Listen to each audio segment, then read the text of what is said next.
नमस्कार, स्वागत है आप सभी का आज के हमारे इस वीडियो में। हमसे जुड़े सभी मित्रों का, विद्यार्थियों, दोस्तों का मैं अपने इस ऑफिशियल यूट्यूब चैनल पर स्वागत करता हूं। और मध्य प्रदेश अस्पताल सहायक भर्ती 2026 में हिंदी काव्य खंड के अंतर्गत आज यहां पर हम महाकवि देव, जो कि रीतिकाल से संबंध रखते हैं, इनका जीवन परिचय और इनसे संबंधित समस्त रचनाएं, वो भी बहुत ही जबरदस्त ट्रिक से यूट्यूब पर पहली बार आपको बताने वाले हैं। क्योंकि आपने देखा है आपके सिलेबस में हिंदी गद्य खंड काव्य खंड के अंतर्गत जितने भी कवि या लेखक दिए गए हैं, उनका लेखक और कवियों का जीवन परिचय भी आपको पढ़ना है और सभी रचनाएं भी आपको यहां पर याद होनी चाहिए। तो आज YouTube पर बहुत ही जबरदस्त कंटेंट यहां पर कवि देव के बारे में बताने वाले हैं। और सिर्फ ये अस्पताल सहायक ही नहीं, ESB की जो भी भर्ती परीक्षाएं जिसमें हिंदी पूछी जाती है, चाहे वो ग्रुप 2 सब ग्रुप 4 हो या फिर बात करें वन रक्षा ग्रुप 4, तमाम भर्तियां या फिर जो आने वाले टाइम में पटवारी, ग्राम पंचायत सचिव या छात्रावास अधीक्षक है, सभी में काम आएगा। क्योंकि व्यापम की जो नई एग्जाम एजेंसी एप्टेक कंपनी आजकल आप देख रहे हैं हिंदी व्याकरण के साथ साथ हिंदी साहित्य पर भी अच्छा काम कर रही है। तो ऐसी स्थिति में आपको हिंदी लिटरेचर, हिंदी साहित्य में सभी कवि लेखकों के बारे में और उनकी रचनाओं के बारे में ज्ञान होना नितांत आवश्यक है। और इसी के लिए आज की क्लास महाकवि यहां पर कवि देव पर आधारित होने वाली, जो कि हमारे सिलेबस में है। बट फिलहाल क्लास को आगे बढ़ाने से पहले आपको यहां पर बता दें कि अस्पताल सहायक की स्पेशल हमने टेस्ट सीरीज लॉन्च कर दी है। पहला टेस्ट डेमो के तौर पर फ्री है। बहुत ही अच्छा कंटेंट हमने यहां पर दिया है, आप जरूर यहां पर कंटेंट को देखिएगा।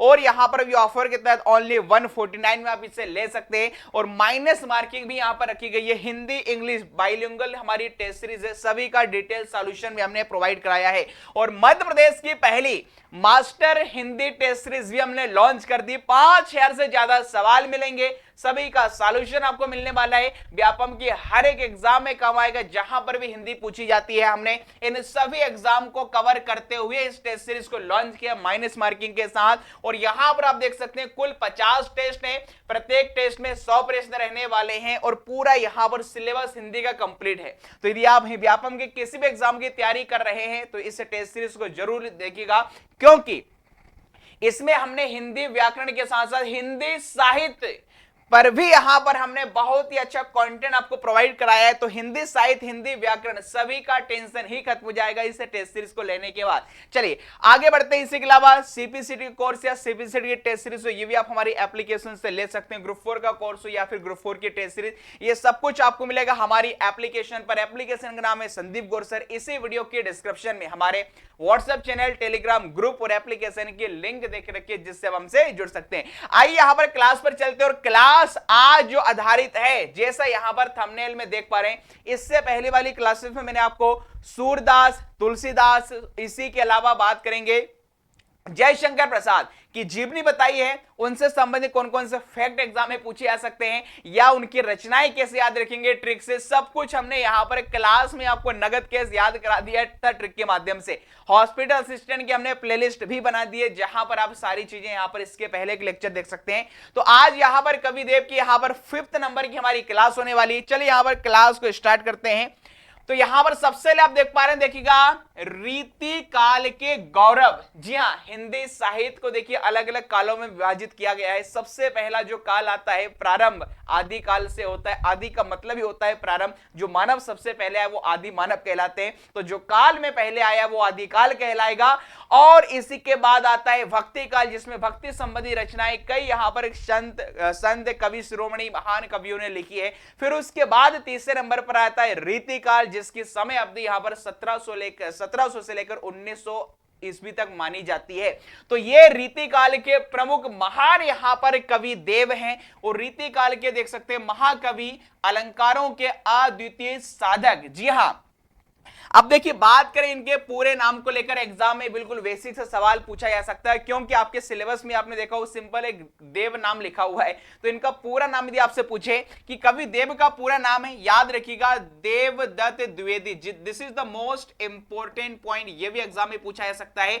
और जन्म की बात करें तो देखिए अनुमानित जो है ये संबंध 1730 है और ईस्वी की बात करें 1673 ईस्वी में इनका जन्म हुआ था। मैंने आपको पहले भी बता चुका हूं कि ईस्वी और विक्रम संबत दोनों में यहां पर कितने ईयर का डिफरेंस होता है मेरे साथियों, 57 साल का डिफरेंस होता है। अब जन्म स्थान यदि पूछ ले कि बताइए महाकवि का जन्म भारत के किस राज्य में हुआ है, किस जिले में हुआ है, तो उत्तर प्रदेश राज्य के इटावा जिले में इनका जन्म हुआ है। और वहीं पर मृत्यु या निधन की बात करें तो अनुमानतः है सन 1767 ईस्वी में इनका निधन हुआ था।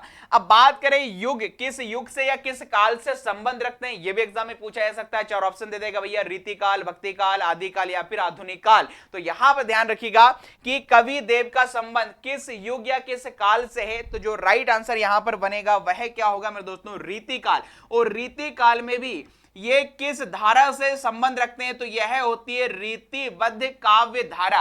अब आप करेंगे सर यहां पर रीतिबद्ध काव्य धारा का क्या मतलब है, देखिएगा जो रीतिकालीन कवि हैं उन्हें भी 3 भागों में विभाजित किया गया। जिस प्रकार से उन्होंने रचनाएं लिखी है, अपनी लेखनी चलाई है अपने कलम के माध्यम से, तो 3 प्रकार के कवि हमें मिलते हैं। एक होता है रीतिबद्ध कवि, दूसरा होता है रीति सिद्ध कवि और तीसरा यहां पर होगा रीति मुक्त कवि। तो इन तीनों में से यदि आपसे पूछे कि कवि देव का संबंध किस धारा से है, तो ये रीति काल के अंतर्गत रीतिबद्ध काव्य धारा से अपना ताल्लुक रखते हैं। अब आप कहेंगे सर रीतिबद्ध या रीति सिद्ध या फिर बात करें रीति मुक्त कवि कौन कौन से, या फिर इन तीनों में डिफरेंस क्या है, तो यह भी मैं आपको आगे बताऊंगा। आगे बात करेंगे, देख सकते हैं कि महाकवि देव का जन्म इटावा के एक कान्य कुब्ज ब्राह्मण परिवार में हुआ था। वे रीति काल के उन कवियों में से हैं जिन्होंने अपनी प्रतिभा के बल पर महाकवि की उपाधि पाई। जी हां, महाकवि का भी दर्जा इन्हें दिया जाता है। और रीतिबद्ध काव्य धारा के प्रमुख स्तंभ हैं, अलंकार, श्रृंगार और काव्य कला के महारथी माने जाते हैं, जिनकी कई सारी रचनाएं या कृतियां आज भी हम सब के लिए प्रेरणा का स्रोत बनी हुई हैं। तो देख सकते हैं कविता की रीति, रस और अलंकारों का अद्वितीय साधक इन्हें कहा जाता है। प्रतिभा के कारण ही इन्हें महाकवि का भी सम्मान दिया गया है। अब मैं आपसे बात कर रहा था कि रीति काल में भी जो रीतिबद्ध काव्य धारा से संबंध रखते हैं, क्योंकि एग्जाम में पूछा जा सकता है भाई। अभी तीनों प्रकार की जो धाराएं क्या हैं रीति काल के, वो भी आपको देखिए मैं आपको बता देता हूं। तो देख सकते हैं यहां पर बहुत ही बेहतरीन तरीके से हमारी क्लास की खासियत भी यूट्यूब पर आपको इतना बेहतरीन कॉन्टेंट, इतने ग्राफिक्स के साथ आपको मिल रहा है बेहतर पीपीटी के माध्यम से। तो देख सकते हैं यहां पर रीतिबद्ध, रीति सिद्ध और रीति मुक्त कवियों में क्या अंतर है, क्योंकि स्कूल टाइम में भी यहां पर कंफ्यूजन हुआ करती थी, कई लोगों को आज भी कंफ्यूजन है, पर आज के बाद कंफ्यूज नहीं होंगे, हम आपके कन्फ्यूज ठीक कर रहे हैं। क्या अंतर है देखिए, सबसे पहले रीतिबद्ध में सबसे पहले मैं बात करूंगा रीति का क्या मतलब है। रीति का मतलब है जो काव्य शास्त्र के प्रमुख है, यहां पर अंग होते हैं, काव्य की जो रीतियां होती हैं जिसमें रस, छंद, अलंकार को शामिल किया जाता है। तो जो कवि रस, छंद, अलंकार से संबंधित नियम बनाते हैं या नियमों को यहां पर बताते हैं, ऐसे कवियों को हम रीतिबद्ध कवि के नाम से जानते हैं। लिखा है रीति को बांधकर नियम बनाना। और फिर दूसरा आता है रीति सिद्ध। रीति सिद्ध में मतलब रीतिबद्ध कवियों ने क्या बना दिए, नियम बना दिए, इंप्लीमेंट कर दिए। अब उन नियमों को आधार मानकर जो रचनाएं लिख रहे हैं, जो रीति को मानकर रचनाएं लिखते हैं, नियमों के अनुसार कविता लिखते हैं, वो रीति सिद्ध में आते हैं। और जो इस रीति को फॉलो नहीं करते हैं, मतलब इस रीति से मुक्त हैं, बिना बंधन के भावपूर्ण कविता लिखते हैं, वो रीति मुक्त में आते हैं। इस चीज को आप देखिएगा, बिल्कुल एक डेली लाइफ के प्रैक्टिकल एग्जांपल से मैं ले सकता हूं। आप वर्तमान में सड़क पर जा रहे हैं तो ट्रैफिक रूल्स का, यातायात नियमों का पालन करते हैं। ये यातायात नियम या ट्रैफिक रूल्स बनाए किसने, बोले सर गवर्नमेंट ने बनाए। अब गवर्नमेंट ने यदि बनाए हैं सरकार, तो सरकार को खुद भी फॉलो करना पड़ेगा।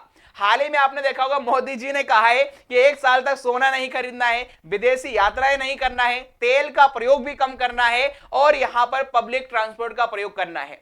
तो ये सिर्फ चीजें उनके द्वारा प्रोटोकॉल नियम बना दी गए, तो मोदी जी खुद भी यहां पर फॉलो कर रहे हैं। अपने काफिले में मात्र 2 गाड़ियां जा रही हैं। और भारत के अलग अलग राज्यों में आपने देखा होगा जो मंत्रीगण भी क्या है, अब भले वो 1 दिन के करे, 2 दिन के लिए करे, दिखावे के लिए करे, कोई साइकिल से जा रहा है, कोई यहां पर स्कूटर से जा रहा है, गाड़ी से जा रहा है, ये सारी चीजें हैं।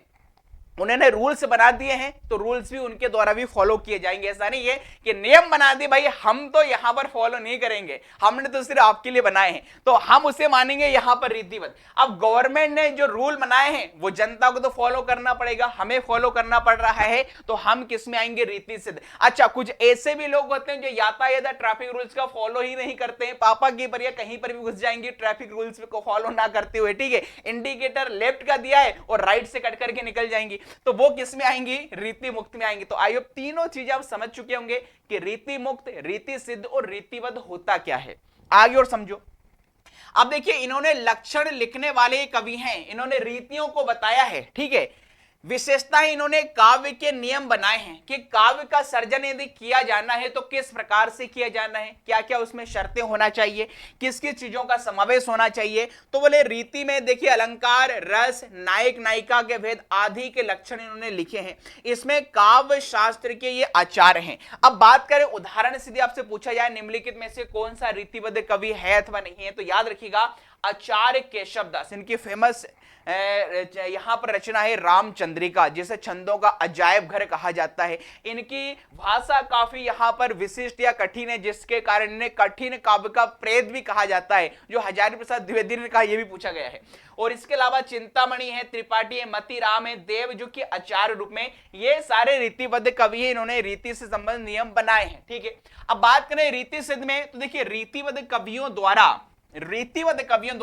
बनाए गए नियमों को अपनाना, सरकार द्वारा बनाए गए प्रोटोकॉल को फॉलो करने वाले हम, ठीक है, या कवि रीति, अलंकार, नायिका भेद आदि के अनुसार काव्य रचना, और काव्य में इन्होंने शास्त्रीय मर्यादा का पालन किया। जो मर्यादा रीतिबद्ध कवियों द्वारा बताई गई उसको अक्षरशः पालन करना या उसी को ध्यान में रखकर साहित्य का सृजन करना, यह विशेषता रही थी रीति सिद्ध कवियों की।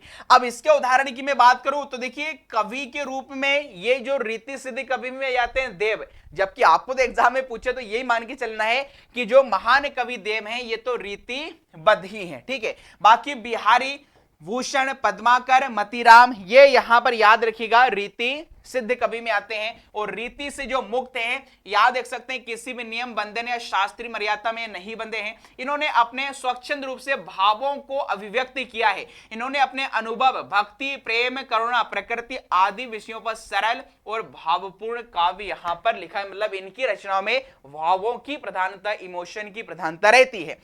अब उदाहरण की बात करें तो देखिएगा इसमें घनानंद के आपने पद सुने हैं, आपका आलम है, बोदा है, ठाकुर है, रसखान का आपने नाम सुना है, नजीर, अकबरा, बादियां, ये सारे यहां पर रीति बुक में आते हैं। अब देखिएगा इन तीनों को याद करने का सिंपल तरीका बता देता हूं। देखिए बद्ध ने नियम बनाए, मतलब रीतिबद्ध कवियों की बात करें, बद्ध ने नियम बनाए और सिद्ध ने अपनाए, सिद्ध का मतलब रीति सिद्ध है, और मुक्त ने उन्हें छोड़ दिए। इस प्रकार से आसानी से याद रख सकते हैं कि रीतिबद्ध ने आपको नियमों में बांधा है, नियमों को बंधे हुए, नियमों का जो पालन किया है वो रीति सिद्ध ने किया है, और जिन्होंने उन्हें मुक्त कर दिया है, छोड़ दिया है, वो रीति मुक्त कवि के अंतर्गत आते हैं। आई होप अब आपको अच्छे से समझ में आ चुका होगा इस ट्रिक के माध्यम से कि इन तीनों में यहां पर अंतर एक्चुअली में होता क्या है। आगे बढ़ते हैं और भी आपको थोड़ा डिटेल में इन तीनों प्रकार के कवियों में अंतर आपको देखना है तो आप देख सकते हैं। देखिए रीतिबद्ध कवि में लिखा है कि उन्होंने फॉलोड पोएटिक रूल, काव्य शास्त्रीय नियमों का पालन किया है, लक्षण ग्रंथ यहां पर रचना लिखी और राज दरबारी का प्रभाव है। क्योंकि वैसे तो वस्तुतः जो रीतिकाल के जो भी कवि अधिकांश राजाओं महाराजाओं के दरबारी कवि हुआ करते थे, उनके दरबार में रहकर उनकी प्रशंसा या उनसे संबंधित रचनाएं लिखा करते थे, ठीक है। और रीति सिद्ध कवि की बात करें तो देखिए इन्हें नियमों का ज्ञान पहले से था, इनके द्वारा फॉलो किया गए हैं और उसका उन्होंने प्रयोग किया है। चमत्कार और भाव पक्ष का संतुलन है, श्रृंगार और भक्ति का यहाँ पर संगम है। और रीति मुक्त की बात करें तो उन्होंने परंपराओं और नियमों का पूर्ण रूप से त्याग किया है, हृदय की सच्ची भावनाओं का प्रकटीकरण किया है। इसलिए मैं कह रहा हूं कि रीति मुक्त कवियों में विशेष रूप से इनके भावों की आपको यहाँ पर अभिव्यक्ति देखने को मिलती है। इन्होंने भी प्रेम की विरह मतलब वेदना, पीड़ा और इसमें प्रधानता रही है। कवियों की बात करें ये जरूर एग्जाम में आएगा, याद रखिएगा। मुख्य रूप से रीतिबद्ध कवि में देखिए केशव दास भी आते हैं और महाकवि देव भी, जिनकी हम रचनाएं जीवन परिचय पढ़ रहे हैं, चिंतामणि आते हैं। रीति सिद्ध की बात करें तो बिहारी हैं, सेनापति हैं। हालांकि रीति सिद्ध में सबसे ज्यादा जो प्रसिद्ध कवि हैं वो बिहारी आते हैं, ठीक है। बिहारी आते हैं। और रीति मुक्त की बात करें तो जैसे घनानंद की मैं बात करूं या बोधा की बात करूं, ये सारे यहां पर रीति मुक्त के अंतर्गत आते हैं। चलिए आगे बात करें। आप देख सकते हैं महाकवि देव के मुख्य आश्रयदाता, क्योंकि मैंने कहा कि रीतिकाल कवि राजा महाराजाओं के शरणागत थे, उनके राज दरबारी कवि हुआ करते थे। तो इसी प्रकार महाकवि देव ने भी अलग अलग राजा महाराजाओं के दरबारी कवि रहे हैं और उनके दरबार में रहकर किस प्रकार के उन्होंने ग्रंथ लिखे हैं, रचनाएं लिखी हैं, वो मैं आपको बता रहा हूं। देखिए किन किन यहां पर राजाओं के यहां पर दरबारी कवि के रूप में यहां पर प्रसिद्ध हैं। देखिए प्रतिभा को पहचान मिली, क्या लिखा है यहां पर मेरे दोस्तों, प्रतिभा को पहचान मिली, सम्मान और अपार धन की यहां पर इन्हें प्राप्ति हुई। सबसे पहले बात करेंगे आजम शाह। अब आप सब जानते हैं आजम शाह कौन है, तो आजम शाह औरंगजेब के यहां पर बड़े पुत्र हैं। तो देव ने अपनी पहली प्रसिद्ध रचना, अब इनकी पहली प्रसिद्ध रचना आपसे पूछे तो याद रखिएगा भाव विलास। तो भाव विलास इन्हीं को इन्होंने सुनाई थी। किसने सुनाई थी, बोले आजम शाह को सुनाई थी। दूसरे नंबर पर जब हम बात करते हैं भवानी दत्त वैश्य, तो इनके लिए देखिए देव ने भवानी विलास की रचना की है। मतलब जो राजा या महाराजा का जैसा नाम था उसमें प्रारंभ का वह शब्द उन्होंने ले लिया। तो भवानी वैश्य के लिए यहां पर उन्होंने रचना की तो उसका नाम भवानी विलास हो गया। इसी प्रकार आगे बात करेंगे राजा भोगीलाल। देखिए देव को सबसे अधिक सम्मान और संतुष्टि राजा भोगीलाल के दरबार में मिली। क्यों? क्योंकि भोगीलाल ने उनकी कविताओं से प्रसन्न होकर उन्हें लाखों की संपत्ति दान की थी। ठीक है। और आगे यहां पर आप देख सकते हैं कि महाकवि देव की प्रतिभा को इन आश्रयदाताओं ने पहचाना, सराहा और उन्हें यश, सम्मान और यहां पर असीम संपत्ति प्रदान की। वहीं पर कुशल सिंह की बात करें तो इनके लिए कवि देव ने इन्हीं के नाम पर आधारित कुशल विलास यहां पर इसकी रचना की है। और आश्रयदाताओं के सहयोग से ही महाकवि देव ने रचा साहित्य का अमर इतिहास। तो ये अलग अलग यहां पर इनके आश्रयदाता हैं और आश्रयदाता के यहां पर रहकर जिन जिन भी रचनाओं की, हालांकि और आगे हम इसमें डिटेल में बात करें इनकी रचनाओं को लेकर। चलिए अब बात करते हैं एक जो महत्वपूर्ण पॉइंट से, जो पढ़ाने वाले इनके बारे में जीवनी परिचय पढ़ा देते हैं पर भूल जाते हैं। मैं आपको बता रहा हूं भाई ये तो सबसे कतई जहर पॉइंट है। क्यों? क्योंकि हमारे सिलेबस में रस, छंद, अलंकार भी हैं। और जब रस की बात आती है तो आप सभी ने संचारी भाव का नाम सुना है। आप कहेंगे सर संचारी भाव, भैया देखिए रस के यहां पर 4 प्रकार के अंग होते हैं। प्रकार की बात नहीं कर रहा हूं, प्रकार तो यहां पर नवरस है, 9 प्रकार के रस होते हैं। हालांकि भरत मुनि ने 8 ही माने हैं। और अंग का मतलब है जिनसे रस का निर्माण हुआ। रस 4 चीजों से मिलकर बनाए, स्थायी भाव, विभाव, अनुभाव और संचारी भाव। तो संचारी का मतलब ही क्या होता है, संचरण करने वाले। ऐसे मनोविकार जो हमारे मन में थोड़े समय के लिए आते हैं और पुनः वापस चले जाते हैं। ठीक उसी प्रकार जैसे पानी में बुलबुले बनते हैं और पुनः यहां पर मिट जाते हैं, ठीक उसी प्रकार जिस प्रकार समुद्र में लहर बनती है और पुनः उसी में विलीन हो जाती है। तो ऐसे थोड़े समय के लिए आने जाने वाले जो भाव हैं वो संचारी भाव होते हैं। हालांकि कालांतर पहले इन्हें व्यभिचारी के नाम से भी जाना जाता है। जैसे देखिएगा इस चीज को समझिएगा, हमारे अंदर खुशी का जो भाव आता है वो थोड़ी देर के लिए आता है। ऐसा तो है नहीं कि आप हमेशा ही हंसते रहोगे तो लोग आपको जोकर समझेंगे। आपके मन में दुख का भाव आया तो आप रोएंगे, तो रोने के बाद थोड़े समय के लिए आएगा। हमेशा ही रोते रहोगे तो लोग देवदास समझेंगे। तो कहने का मतलब है ये भाव एक समय में कुछ देर के लिए आते हैं और पुनः यहां पर चले जाते हैं, फिर से दूसरा भाव आता है। यद्यपि ऐसा कहा जाता है कि जब व्यक्ति हंस रहा होता है तो रो नहीं सकता, या फिर रो रहा होता तो गुस्सा नहीं हो सकता। तो इन भावों की यह विशेषता है। तो आपसे यदि कुछ संख्या पूछे कि इनकी कुल संख्या कितनी है, तो देखिए संचारी भावों की कुल संख्या यहां पर 33 ये सबको मालूम है। जबकि व्यापम के जो एसआई का एग्जाम हुआ था, मतलब 2017 वाले, उसमें पूछा जा चुका और कई बार एग्जाम में आया है कि 34वां संचारी भाव कौन सा है और किसने माना। तो याद रखिएगा जो 33 संचारी भाव जैसे निर्मेद, ग्लानि, ये सारा डिटेल में आप देख सकते हैं। 33 यहां पर है। 34वां संचारी भाव यहां पर छल है और इसको मानने वाले कवि देव हैं। ये बात आपको कोई नहीं बताता है। और जब हम कवि देव के बारे में जब कुछ पढ़ रहे हैं तो सारी चीजें आपको मालूम होना चाहिए। तो 34वां संचारी भाव याद रखिएगा छल है, जिसको मानने वाले यहां पर कवि देव लिखा है। कवि देव का मानना है कि छल भी मनुष्य के चित्त में उत्पन्न होने वाला एक विशेष भाव है, इसलिए इसे 34वां संचारी भाव माना जाना चाहिए। ठीक है, माना गया है इनके अनुसार, बाकी होते तो 33 है। और यहां पर आपको बता दें, रामायण में आपने देखा है कि रावण के द्वारा सीता जी का हरण, उसके चित्त में ये जो छल आया था, छल कपट से उसने एक साधु का वैसे रूप धारण किया था और उस वहां से सीता जी का हरण किया था। तो बिल्कुल छल भी यहां पर एक संचारी भाव माना गया है कवि देव के अनुसार। यदि आपसे पूछे तो आपको ये मालूम होना चाहिए। तो देख सकते हैं यहां पर कि संचारी भावों की कुल संख्या यहां पर 33 है और 34वां संचारी भाव छल है, पहली बात तो। और मानने वाले कौन हैं? तो मानने वाले इसको यहां पर कवि देव हैं। तो देख सकते हैं, देखिए हमारे मन में कई प्रकार के भाव आते हैं अकॉर्डिंग टू द सिचुएशन। यदि आपकी सरकारी नौकरी लग गई तो आपके मन में हर्ष का भाव आएगा, आपको एग्जाम में विफलता मिल गई, आपके मन में यहां पर दुख का भाव आएगा। तो जैसा यहां पर माहौल हमें मिलता है वैसे भाव हमारे मन में उत्पन्न होते हैं। देखिए शंका या डाउट, आपने किसी को कॉल किया है, बाबू ने बेबी को कॉल किया, कॉल वेटिंग आ गया, तो डाउट हो जाता है कि इतनी रात को यहां पर किसका कॉल आ गया है। ठीक है, इसी प्रकार हर्ष या खुशी का भाव आता है, या निद्रा है, या फिर मद है, या फिर चिंता है। तो ये सारे देख सकते हैं विभिन्न प्रकार की, यहां पर ग्लानि है, लज्जा है, यहां पर दिए गए हैं। बाकी जब हम रस पढ़ेंगे डिटेल में तब इन पर बात करेंगे। अब यहां पर सबसे खास हम बात करते हैं महाकवि का भाव पक्ष, मतलब थीम एंड कंटेंट। तो देखिए भाव की बात करें तो श्रृंगार रस की प्रधानता रही है इनकी रचनाओं में। जब बात देखिए, यदि मैं कहूं कि रीतिकाल में श्रृंगार एक कला है, तो कवि देव उसके महान शिल्पकार हैं। इनकी कविताओं में या इनकी भाषा में, इनके रचनाओं में भाषा नहीं भाव नृत्य करते हैं।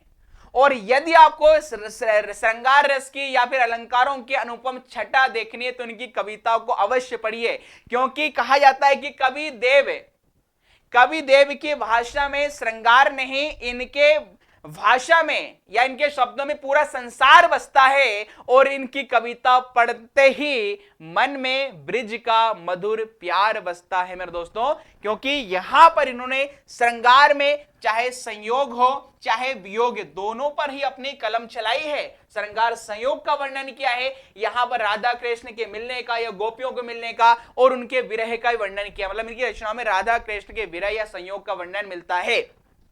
तो देख सकते हैं यहां पर आगे आप क्या कि देव मूलतः श्रृंगार रस के कवि हैं। यदि आपसे यह पूछा जाए किस रस के कवि है तो श्रृंगार रस। और श्रृंगार के जो दो भेद होते हैं, संयोग और वियोग। संयोग और वियोग दोनों पक्षों का इन्होंने अत्यंत सुंदर और सजीव चित्रण किया है। हालांकि उनका श्रृंगार दरबारी होते हुए भी अश्लीलता से काफी हद तक दूर है। क्यों? क्योंकि हम सब जानते हैं श्रृंगार रस का स्थायी भाव होता है प्रेम। देखिए रस नाम की कोई चीज नहीं होती, जो कुछ भी काम करता है वो भाव या इमोशन करता है। आपके मन में जिस प्रकार का भाव आएगा, आपके सामने शेर आ गया तो शेर को देखकर आपके मन में डर का भाव आएगा। मैंने आपको कोई चुटकुला सुना दिया तो उस चुटकुले को सुनकर आपके मन में हंसी का भाव आएगा। तो जो भाव पहले आता है फिर उस प्रकार के भाव के अनुरूप आपके मन में रस का यहां पर उद्भोध होता है। तो कहने का मतलब इन्होंने श्रृंगार का मतलब है प्रेम। जब हमारे में प्रेम का भाव आता है, जहां पर नायक नायिका के मिलने का वर्णन होता है, तो श्रृंगार रस में यदि प्रेम है तो उसके बावजूद भी प्रेम की क्या सीमा होनी चाहिए, उन्होंने यहां पर रचनाओं को अश्लीलता से यहां पर काफी दूर हद तक रखा। और आजकल आप देखते हैं, आजकल का जो सोशल मीडिया का जमाना है, प्रेम या प्यार तो रहा ही नहीं है, सिर्फ और सिर्फ यहां पर एक प्रकार का दिखावा है, या फिर उसके नाम पर सिर्फ और सिर्फ यहां पर चंद व्यूज के लिए अश्लीलता परोसी जाती है। आज का जो समाज है, आज का जो कल्चर, आज की जो सभ्यता है, वो किस ओर जा रही है, वो सोशल मीडिया के माध्यम से आए दिन आप कुछ ना कुछ न्यूज समाचार पत्र में यहां पर पढ़ते ही रहते हैं। चलिए आगे बात करते हैं। यहां पर तो बिल्कुल यहां पर श्रृंगार रस की हम बात करें, श्रृंगार रस पर बहुत ही अच्छे इन्होंने कलम लिखी है। और सिर्फ आगे बढ़े, प्रेम और सौंदर्य का भी इन्होंने अंकन किया है। क्या लिखा है देखिएगा, देव के काव्य में सौंदर्य का अद्भुत वर्णन मिलता है। उन्होंने प्रकृति को भी यहां पर उद्दीपन रूप में, मतलब बसंत को एक बालक के रूप में बहुत खूबसूरती से डाला है। और यहीं से सवाल भी एग्जाम में आता है कि कवि देव ने बसंत ऋतु की तुलना किससे की है, तो उन्होंने कामदेव के पुत्र या कामदेव के जो शिशु के रूप से इसकी तुलना की। लिखा है देखिएगा, देव ने बसंत को एक बालक, और कौन सा बालक भैया, कामदेव। क्यों? क्योंकि कामदेव किसके यहां पर देवता है, प्रेम के देवता है। कामदेव की पत्नी का नाम क्या था भैया, रति था। ठीक है, तो इन्होंने कामदेव के पुत्र को बालक के रूप में प्रस्तुत कर उसे प्रकृति का मोहक दूत यहां पर बताया है। देव के काव्य में प्रेम की मधुरता, सौंदर्य की छटा और प्रकृति की मनोहरता का अनुपम संगम देखने को मिलता है। तो ये इनका भाव पक्ष था। अब बात करेंगे हम यहां पर महाकवि देव के कला पक्ष, मतलब इनकी लैंग्वेज स्टाइल की। तो महाकवि देव की देखिएगा काव्य कला की क्या विशेषताएं हैं वो देखिएगा। सबसे पहले मैं बात कर रहा था भाषा कि इनके शब्दों में श्रृंगार नहीं, पूरे शब्दों भावों का पूरा संसार बसता है, और इनकी कविता पढ़ते ही मन में ब्रिज का मधुर प्यार बसता है। क्योंकि ब्रिज हो, मथुरा हो, वृंदावन हो, श्री कृष्ण और गोपियों का मिलन या उसके वियोग पर उन्होंने श्रृंगार रस पर बहुत ही अच्छा यहां पर लिखा है। तो देख सकते हैं देव की जो भाषा है शुद्ध साहित्यिक और परिमार्जित ब्रज भाषा, ये यहाँ पर सबसे महत्वपूर्ण है। यहाँ पर कि इनकी काव्य भाषा कौन सी रही है, आपसे पूछे तो ब्रज भाषा रही है। जैसे यहाँ पर ब्रज भाषा का प्रयोग यहाँ पर सूरदास ने किया है, तुलसीदास ने यहाँ पर अवधी भाषा का भी प्रयोग किया है, ब्रज भाषा का भी प्रयोग किया है। ठीक है, और उनकी भाषा में देखिएगा प्रवाह और संगीतात्मकता कूट कूट कर भरी है। मतलब इनकी रचनाएं, कविता संगीत के रूप में पढ़ी जा सकती हैं, गाई जा सकती हैं। उदाहरण यहां पर लिखा गया, श्याम शरीर सुठाम सुबग अरुण अधर अरुणैन मनहु मदन मुरारी के छवि चित चुरायो नैन। और दूसरे नंबर पर बात करेंगे अलंकार योजना। सिर्फ यहां पर रस तक ही यहां पर कविदेव यहां पर सीमित नहीं है। जब बात आती है अलंकारों की, कि जहां अलंकारों की छटा खिली वहां देव की कविता मुस्काती है। जहां अलंकारों की छटा खिली वहां कवि देव की कविता मुस्काती है। और रीति काल के स्वर्णिम पन्नों पर देव की लेखनी चमक जाती है। तो अलंकार की बात करें तो देख सकते हैं देव को अलंकारों से विशेष मोह था। उनके काव्य में अलंकारों का चमत्कार देखने को मिलता है। प्रमुख अलंकार की बात करें तो अनुप्रास अलंकार, जहां पर एक ही शब्द की बार बार पुनरावृत्ति होती है। यमक अलंकार जो शब्द पर आधारित होता है, जहां पर एक ही शब्द कई बार आए और हर बार उसका अर्थ अलग अलग होता है, वहां पर यमक अलंकार होता है। उपमा अलंकार में हम एक की दूसरे से तुलना करते हैं, और रूपक अलंकार में उपमेय उपमान या दो व्यक्तियों का एक व्यक्ति का दूसरे व्यक्ति पर आरोप लगा देते हैं, ये रूपक अलंकार। तो विशेषता इन्होंने अनुप्रास अलंकार के प्रयोग में ये बेजोड़ है। अनुप्रास अलंकार बहुत ही अच्छा इनकी रचनाओं में आपको देखने को मिलेगा। तो देख सकते हैं अनुप्रास अलंकार में यहां पर देखिए वर्णन बरसन बूंद बपुरी विरह विधुर मनुमोर वन वन डोलत डगरन डारत दाह दवानन छोर। देख सकते हैं यहां पर वह वर्ण की कितना अच्छे यहां पर आवृत्ति हो रही है। और यवक अलंकार में आप देख सकते हैं राम शब्द कितनी बार आए, रामा रमत राम राम में राम बिना नहीं राम ही ते रमता रहा दिन रैन। ठीक है, उपमा अलंकार में देख सकते हैं मुख चंद्रमा सम जानी के नैन कमल दल लोचन देव कहती है रूप की करे न को उपवा मन। तो देख सकते हैं मुख को चंद्रमा के समान बताया गया है। रूपक अलंकार में तन को चंदन बता दिया, मन को बसंत बता दिया गया। तो इस प्रकार के अलंकारों की छटा यहां पर देखने को मिलती है। इसलिए मैं कह रहा था कि इनकी रचनाओं को देखकर ऐसा लगता है कि अलंकार की छटा खिली है। और यहां पर इनकी रचनाओं में देव की यहां पर सब कुछ हमने डिटेल में यहां पर और करके रखा। देखिए बात करेंगे छंद योजना की। देखिए छंद का मतलब होता है नियमों में बंधी हुई रचना। ठीक है, तो देव ने मुख्य रूप से देखिए सवैया और कवित, ये भैया दो सबसे महत्वपूर्ण है। हमारे सिलेबस में भी यही है, मुख्य रूप से इन्होंने क्या लिखा है, तो सवैया छंद लिखा है और कवित छंदों का प्रयोग किया है। उनके सवैये आज भी अपनी गेयता, मतलब इन्हें गाने की योग्यता के लिए प्रसिद्ध इनके छंद गाए जा सकते हैं। तो कुल मिलाकर सवैया और कवित छंद का इन्होंने प्रयोग किया है। और शब्द शिल्प अलंकार और छंद के अपूर्व समन्वय से देव की कविता बनी अमर और अनुपम। तो ये इनका यहां पर रहा था कला पक्ष। अब बात करेंगे, देखिएगा साहित्य में स्थान इनको क्या मिला है। देखिए इनके साहित्य में स्थान को लेकर थोड़ा सा कंट्रोवर्सी है, विवाद था अलग अलग कवियों का। वो क्या था कि किसी का मानना था ये देव बड़े हैं कि बिहारी, ये इसका एक हिस्टोरिकल कंट्रोवर्सी के ऐतिहासिक विवाद है। क्योंकि आप सब जानते हैं जब रीति काल की बात आती है तो रीति काल का एकमात्र कवि बोले बिहारी है, जिनकी एकमात्र रचना बिहारी सतसई के कारण हिंदी साहित्य में ये पूरे विख्यात हुए हैं। तो कुछ यहां पर बिहारी को सर्वश्रेष्ठ मानते हैं तो कुछ देव को मानते हैं। तो आइए थोड़ा हम समझते हैं इनके हिंदी साहित्य में स्थान को लेकर। तो देख सकते हैं महाकवि देव का साहित्य में क्या स्थान है, ठीक है, कि कविता की आत्मा रस है, भाषा उसका शरीर और अलंकार उसका आभूषण, यह महाकवि देव का कहना है। आप देख सकते हैं रीति काल का महान कवि महाकवि देव रीति काल के प्रमुख, उसमें भी देखिए रीतिबद्ध कवि हैं क्योंकि इन्होंने रीति को बनाई है, ठीक है, जिन्होंने श्रृंगार रस को अपनी काव्य साधना का केंद्र बनाया। उनकी काव्य रचनाएं भाषा की माधुरी, अलंकारों की बहुलता और भावों की कोमलता के कारण अद्वितीय यहां पर मानी जाती है। उनकी प्रमुख कृतियां, हालांकि इस पर हम चर्चा करेंगे। अब देखिएगा देव बड़े कि बिहारी, इसका एक ऐतिहासिक विवाद क्या है। देखिए रीति काल में यह प्रश्न उठता रहा है कि देव बड़े हैं कि बिहारी बड़े हैं। इस विषय पर देखिए विद्वानों और आलोचकों के बीच एक लंबा यहां पर विवाद चला कि कवि देव बड़े हैं या कवि बिहारी बड़े हैं। अब देखिए इन पर भी जो आलोचकों की राय है, जिसमें मिश्र बंधु, देखिए मिश्र बंधु यहां पर तीन है, तीनों ही भाइयों थे, तीनों भाइयों ने संयुक्त रूप से रचनाएं लिखी, नाम से मिश्र बंधु के नाम से जानते हैं। तो प्रसिद्ध आलोचक मिश्र बंधु ने अपने मत में देव को बिहारी से भी ऊंचा स्थान यहां पर दिया, ऐसा इनका मानना है, ठीक है। अब निष्कर्ष एक्चुअली में है क्या, देखिए महाकवि देव केवल एक दरबारी कवि नहीं थे, क्योंकि हमने स्टार्टिंग में आपको बताया था कई सारे राजा महाराजाओं के दरबारी कवि रहे हैं, ठीक है, अलग अलग, बल्कि वे भाषा के भी धनी, उच्च कोटि के मौलिक विचारक और रस सिद्ध यहां पर कवि थे। रीति काल के आचार्य कवि में उनका स्थान अत्यंत गौरवपूर्ण और यहां पर अद्वितीय है।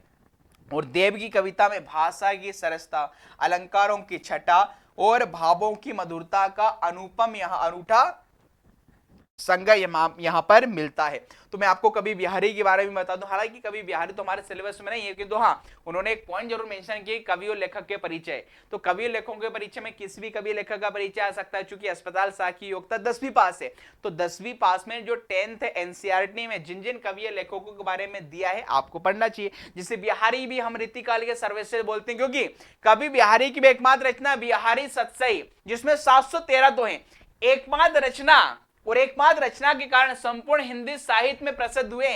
इनके दोहों के बारे में कहा भी जाता है कि बिहारी के दोहे, जो बिहारी जो इनकी जो रचना सतसई कि बिहारी की सतसैया के दोहे, जो नाविक के तीर देखन में छोटे लगे घाव बड़े गंभीर। मतलब बचपन में आपने देखा होगा स्कूल टाइम में इनके दोहे देखने में तो छोटे छोटे दिखाई देते हैं, किंतु जब बात आती है इसके अर्थ की, भावार्थ या व्याख्या की, तो वो काफी विस्तृत, मार्मिक, काफी बड़ा निकलता है, ठीक है। मतलब इस कारण ये गागर में सागर भरने के नाम से भी प्रसिद्ध है। पूछा भी आता है कि कौन सा कवि गागर में सागर भरने के नाम से प्रसिद्ध है।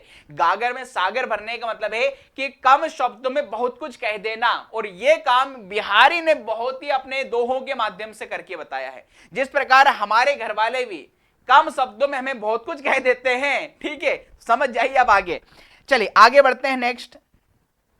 अब देख सकते हैं यहां पर महाकवि देव की प्रमुख रचनाएं क्या हैं, ठीक है। देखिए कहा जाता है कि देव ने यहां पर 52 में से 72, 52 में से 72 ग्रंथों की रचना की थी, लेकिन वर्तमान में इनके लगभग 15 से 18 ग्रंथ की प्रामाणिक रूप से उपलब्धता है, ठीक है। और प्रमुख रचनाओं की मैं बात करूं, यहां पर देखिए कौन कौन सी इनकी रचनाएं हैं। तो एक है यहां पर देखिए भाव विलास। देखिए मात्र 16 वर्ष की आयु में रचित रस और अलंकार से संबंधित यह देव की प्रारंभिक और प्रसिद्ध रचना। और मैंने इसी के बारे में स्टार्टिंग में आपको बताया था कि इनकी जो पहली रचना है भाव विलास, इन्होंने औरंगजेब के जो बड़े पुत्र आजम शाह को यहां पर सबसे पहले सुनाई थी, ठीक है।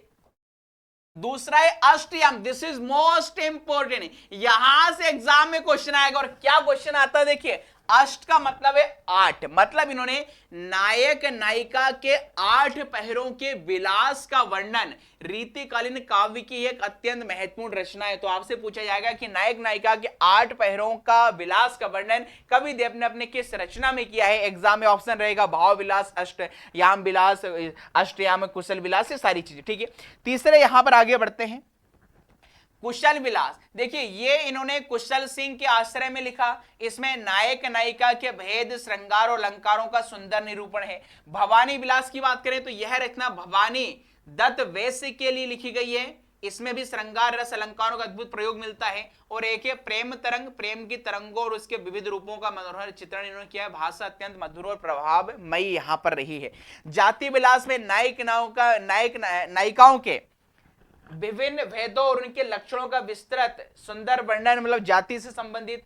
रस विलास, रस से संबंधित। शब्द रसायन है जिसमें शब्दों की शक्ति, अलंकारों और काव्य सुंदर पर एक केंद्रित महत्वपूर्ण ग्रंथ है। अलंकार चंद्रिका, तो अलंकारों का वर्णन और उनके उदाहरणों सहित सुस्पष्ट निरूपण किया है। देव चंद्रिका है, इसी प्रकार से देख सकते हैं देवगण रत्नावली यहां पर है, जो कि विभिन्न गणों, देवताओं, नायिका भेद आदि पर आधारित है। प्रेम चंद्रिका प्रेम पर, सुख सागर मानव जीवन के सुख, प्रेम और श्रृंगार पर आधारित है। नखसिक, ठीक है, नायिका के नख से सिक पर्यत सुंदर का इन्होंने पूरा वर्णन किया। और यहाँ पर 12 मासा, तो ये सारी रचनाएं। अब बात करें सर इतने सारे रचनाएं याद कैसे करेंगे, देखिए मैंने अभी तक जितनी भी रचनाएं आपको करा रहा हूं सभी कवि लेखकों के बहुत ही अच्छा कंटेंट आपको देने, देखिए बहुत ही इसकी अच्छी मैं आपको ट्रिक बता रहा हूं। और ट्रिक क्या है, ट्रिक ऐसी जो आप हमेशा याद रखेंगे जिंदगी के साथ भी, जिंदगी के बाद भी। ठीक है, homemade trick, 0% side effect, total Ayurvedic. पहले यहां पर देखेंगे ट्रिक नंबर फर्स्ट यहां पर क्या हमारी होने वाली है। ट्रिक नंबर फर्स्ट क्या है कि ये जो विलास शब्द है, विलास शब्द वाले अधिकांश जो ग्रंथ है, जो रचनाएं इन्हीं के द्वारा की गई। देख सकते हैं कवि देव की आधी से ज्यादा रचनाओं में विलास शब्द है, जैसे भाव विलास है, भवानी विलास है, रस विलास है, कुशल विलास है और जाति विलास है। तो ये सारी विलास वाली रचना याद करो, फर्स्ट क्लास से यहां पर पास हो। ठीक है, तो देख सकते हैं यहां पर भवानी विलास, कुशल विलास, जाति विलास, यहां पर रस विलास। तो विलास शब्द जहां पर भी दे और ऑप्शन में यदि आपको कवि देव दिया रहे तो उस पर विचार करने योग्य यहां पर बात आएगी। आप दूसरी यहां पर ट्रिक है, ये तो भैया विलास वाली रचनाओं की बात होगी। देव की काव्य साधना, एक वाक्य में पूरी पहचान देखो। देव की प्रेम तरंग, देव की प्रेम तरंग में अष्टयाम को शब्द और काव्य का रसायन मिला, ये हमारी ट्रिक है। अब एक वाक्य में देव की जो संपूर्ण काव्य यात्रा कैसे हो रही, तो देखो देव शब्द आया तो देव से देव शतक, देव माया प्रपंच आपको याद रखना है। प्रेम तरंग से आपको प्रेम तरंग और प्रेम चंद्रिका याद रखना है। अष्टयाम से इसमें नायक नायिका के 8 पहरों का वर्णन है, तो ये अष्टयाम बन जाएगा। शब्द से शब्द रसायन याद रखेंगे, काव्य से यहां पर काव्य रसायन याद रखेंगे, और शब्द रसायन और काव्य रसायन एक ही ग्रंथ के यहां पर नाम है। तो ये यहां पर इनकी जो महत्वपूर्ण रचनाएं हैं, ये इस ट्रिक से आप इसे याद रख सकते हैं। ठीक है, और इस प्रकार देख सकते हैं यहां पर देव माया प्रपंच, देव शतक, प्रेम तरंग, प्रेम चंद्रिका, अष्टयाम है, शब्द रसायन है, काव्य रसायन है। मतलब हमने हमारी क्लास को आप देख सकते हैं कितने बेहतरीन ढंग से ग्राफिक्स और पीपीटी के माध्यम से हम आपको बता रहे हैं।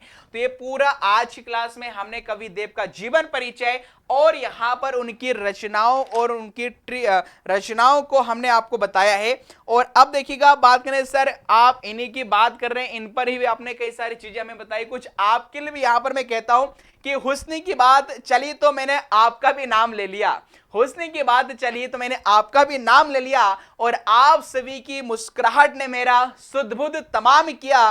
कवि देव ढूंढते रहे जिसे दुनिया भर के अलंकारों में, गौर फरमाइएगा यहां पर, कवि देव ढूंढते रहे जिसे दुनिया भर के अलंकारों में खुदा ने वो सारा सौंदर्य आप सभी को इनाम में दिया है। जी हाँ, तो इतने आपके प्यारे प्यारे कमेंट्स आते हैं जिससे हमें और भी मोटिवेशन मिलता है। और आज की ये क्लास कैसी लगी कमेंट बॉक्स में जरूर बताइएगा, और इसे लाइक शेयर सब्सक्राइब भी जरूर कीजिएगा। मिलते हैं अगले वीडियो में, तब तक के लिए खुश रहिए, मस्त रहिए, स्वस्थ रहिए, व्यस्त रहिए। थैंक यू, जय Hind, have a good day, Ram Ram sir.